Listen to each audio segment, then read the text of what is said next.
सर्वांना सविनय जय भीम। मी स्वप्नील उर्फ भाऊ शिर्के आज 29 सप्टेंबर 2006 रोजी आपल्या भारतामध्ये भंडारा जिल्ह्यात खैरलांजी प्रकरण झालं होतं।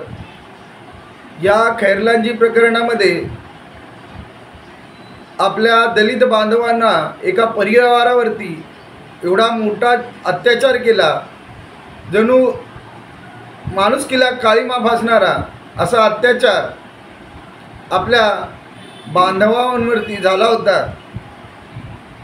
त्याचा पाठपुरावा आपले पक्षाध्यक्ष राजाराम खरात यांनी त्यावेळी देखील त्याचा निषेध करून त्याचा पाठपुरावा केला होता।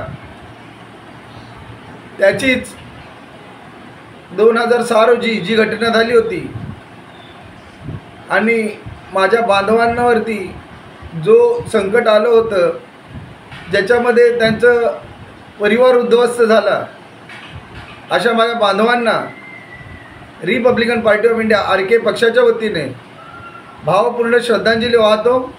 जय भीम, नमो बुद्धाय।